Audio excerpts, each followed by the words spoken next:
Hello everyone, this is Gaurav here. कैसे हैं आप सभी? उम्मीद है काफ़ी अच्छे होंगे। और मैं स्वागत करता हूँ आप लोगों को मेरे यूट्यूब चैनल पे।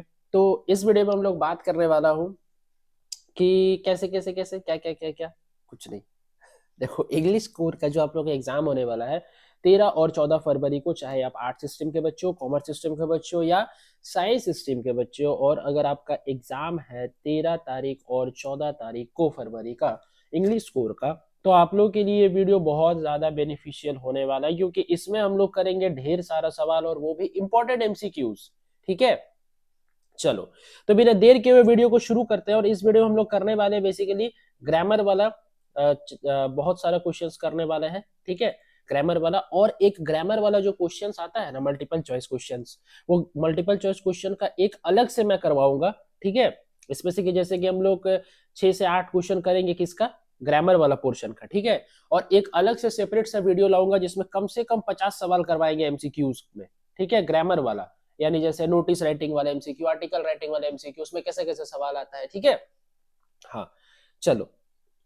जैसे कि सबसे पहला वाला सवाल क्या कहता है, language of the notice should B, क्या यानी कि जो नोटिस का लैंग्वेज होगा वो कैसा होगा। तो आप लोग जान लीजिए एक बात, अगर नोटिस का लैंग्वेज पूछेगा ना आप लोग से, तो हमेशा याद रखिएगा जी कि नोटिस का जो लैंग्वेज होता है वो मेरा होता है complicated and tricky.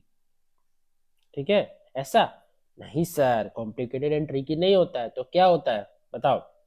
Simple and formal. Option number B इसका करेक्ट आंसर होगा, सिंपल एंड फॉर्मल। डन तो चलो, अब देखो क्वेश्चन नंबर 2, देखो क्या है। The dash of the notice should be very clear. Purpose, notice का जो पर्पस होगा वो बहुत क्लियर होना चाहिए। The purpose of the notice, two का हो जाएगा ऑप्शन नंबर बी। नेक्स्ट सवाल में आते हैं। नेक्स्ट सवाल क्या कहता है, what is the correct way to write the subscription in the formal letter। सबसे करेक्ट वे क्या है सब्सक्रिप्शन लिखने का? सब्सक्रिप्शन लिखने का सबसे करेक्ट वे है योर्स ट्रूली, यानी ऑप्शन नंबर बी हो जाएगा। सवाल नंबर 4 कहता है, what is placed below sender's address in a letter to the editor. Sender address की जगह नीचे क्या लिखते हैं? Sender address. फिर उसके बाद हम लोग लिखते हैं क्या? डेट। फिर उसके बाद रिसीवर एड्रेस। ठीक है, तो 4 का हो जाएगा option number A, date. Done तो सवाल नंबर 5 क्या कहता है, in report writing the language used to be. जो रिपोर्ट राइटिंग में जो हम लोग लैंग्वेज यूज करते हैं वो क्या होता है? एम्बिग्यूअस। ठीक है, 5 का हो जाएगा डी। सवाल नंबर 6 है, which of the following is and relatable to the article writing. इनमें से ऐसा कौन सा ऑप्शन है जो कि आर्टिकल राइटिंग से रिलेट नहीं करता है? तो option number is it salutation, article writing में नहीं होता है। सब्सक्रिप्शन भी नहीं होता है, डेट भी नहीं। अच्छा, ऑल ऑफ दीज होगा। ठीक है, ऑल ऑफ दीज। हम सोचे ऑप्शंस गलत दिया है क्या? नहीं, हम सोचे यहाँ पे क्वेश्चंस गलत लिखा है कि हम यहाँ पे इजेंट नहीं होगा, यहाँ पे इज होगा। ठीक है, फिर देखे कि ऑप्शंस पढ़े तो देखे कि कोई भी रिलेट नहीं करता, यानी ऑल ऑफ दीज। ठीक है, चलो। सवाल नंबर नेक्स्ट देखते हैं क्या है। नेक्स्ट में कहता है कि don't go so fast, you have you will get to your school in plenty of time. Means इसका मतलब क्या है कि तुम्हारे पास बहुत ज्यादा टाइम है, अर्ली एनफ, तुम बहुत जल्दी चल पड़े हो स्कूल से, तुम्हारे पास अभी बहुत समय है स्कूल पहुंचने के लिए। ठीक है, 17 नंबर में क्या कहता है, Firozabad is the centre of which industry. जो फिरोजाबाद था, यानी कि जो लॉस्ट स्प्रिंग चैप्टर था, जिनके ऑथर का नाम था क्या? एनीस जंग। जिनका ऑथर का नाम क्या था बाबू? एनीस जंग। वो उसमें एक फिरोजाबाद का था ना, मुकेश लड़का। तो फिरोजाबाद किसका इंडस्ट्री था? फिरोजाबाद इंडस्ट्री था ग्लास बॉयलिंग इंडस्ट्री, यानी उसमें चूड़िया बनाया जाता था। ठीक है, 18 नंबर सवाल है, what was Sahib looking for. Sahib किस किस चीज के लिए ढूंढ रहा था? एक के लिए नहीं सर, कॉइन्स सर हो सकता है, टॉयज तो बिल्कुल नहीं हो सकता, यानी गोल्ड और कॉइन में ही एक चीज ऑप्शन होगा। और सबसे सटीक उत्तर होगा क्या?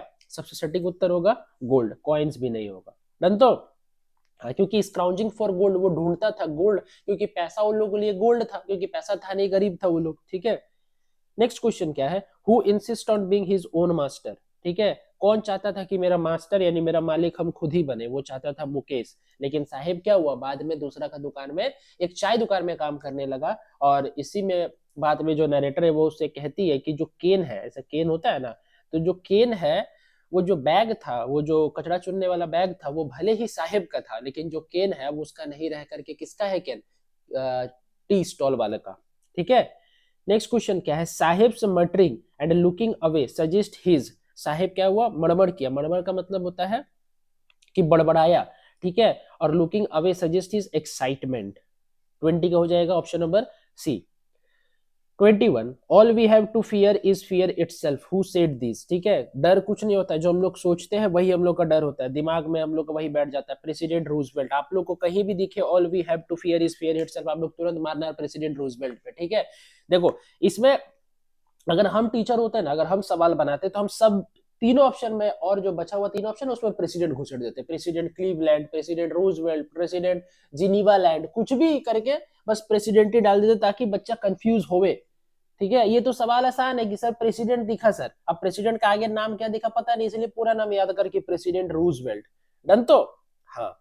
22 नंबर सवाल देखो क्या, how much money had the peddler stolen from Kofter. मैंने आपको ये सवाल करवाया है पिछले सारे कुछ वीडियोस में। ठीक है, पिछले कुछ वीडियोस में शायद 1 या 2 वीडियो में ये सवाल करवाया गया है। कितना, 30 क्रोनर। जो क्रोनर है वो मेरा स्वीडन देश का करेंसी है। डन तो हाँ। 23 नंबर देखो क्या है, how did Gandhi help peasants of Champaran. Gandhi जो है वो चंपारण के पीजेंट्स को कैसे करके हेल्प करता है, गांधी जो है वो चंपारण के पीजेंट्स को हेल्प करता है by fighting and securing justice for them, by fighting and securing justice for them.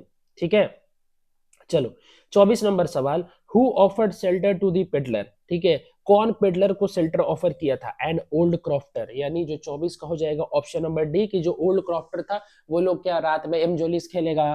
ठीक है, कोई एक गेम है। ठीक है, और उसके बाद क्या टोबैको खाएगा, पॉर्टिगेज खाएगा। ठीक है, ये सब हो जाएगा तुम्हारा कि वो वाला जो चैप्टर था आप लोग का रैट ट्रैप। ठीक है, और उसके जो ऑथर थे वो कौन थे बताओ।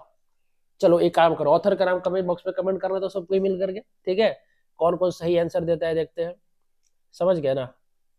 हाँ, और चीटिंग मत करना, देखना मत। ठीक है, जो आता है वो लिख देना, गलत होगा गलत, सही होगा सही, क्या दिक्कत है। चलो, और डिलीट भी मत करना कमेंट करके। What was the duty of the boy.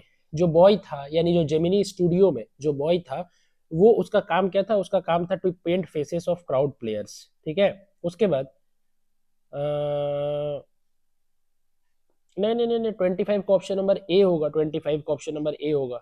ठीक है, 26 who has written Alice in Wonderland. कौन लिखा था, ये लिखने वाले का नाम था क्या, लुइस कैरोल। ठीक है, what kind of girl is Sophia. Sophia कैसी लड़की थी, सोफिया जो है वो डे ड्रीमर थी, डे ड्रीमर। ठीक है, सोफिया क्या थी, डे ड्रीमर। और जो जैंसी थी वो रियलिस्टिक थी। ठीक है, Jansie. 28 after describing Danny's appearance Sophia choose not to tell Geoff about. Sophia Geoff को किस बारे में नहीं बताने चाहते थे, हिज टीथ। ठीक है, 29 how old was Prince when he ridiculed the astrologer. 10 दिन का था, मात्र 10 दिन का था प्रिंस जब वो एस्ट्रोलॉजर को बोला कि आपका जो भविष्यवाणी है उसको हम गलत साबित करके दिखाएंगे। ठीक है, 30 number, what is the moral of the story the tiger king. Tiger king जो स्टोरी है उसका मोरल क्या, उसका मोरल यही है कि power is meaningless before destiny. है ना, जो किस्मत है ना, किस्मत में आगे कोई पावर नहीं, जैसा किस्मत में लिखा है वैसा ही होने वाला है। और लास्ट सवाल करेंगे आज का कि what does the third level signify. Third level क्या बताता है, थर्ड लेवल हम लोग को बताता है कि a human tendency to escape from the harsh realities of the present to past happy times. Option number A जो है वो करेक्ट है, क्योंकि चार्ली जो था, जो 31 साल का डेली कम्यूटर था, जो डेली घर से ऑफिस और ऑफिस से घर जाता था, वो अपना रोजमर्रा का जिंदगी से परेशान आकर के ख्वाब में एक दुनिया सजाया और उसी का नाम दिया वो थर्ड लेवल। लेकिन वाकई में जो ग्रैंड सेंट्रल स्टेशन था, जो 1871 यानी 1871 में जो जीसीएस का स्थापना हुआ था, उस जीसीएस में ग्रैंड सेंट्रल स्टेशन में कोई थर्ड लेवल नहीं था, सिर्फ 2 ही लेवल था। ठीक है, और एक वहां पे गाना बज रहा था, वो वाला गाना का नाम याद रखना, पियानो में। ठीक है, कभी कभी पूछ देता है सवाल कि कौन सा गाना बज रहा था, याद रखना इसमें सीइंग नेली होम।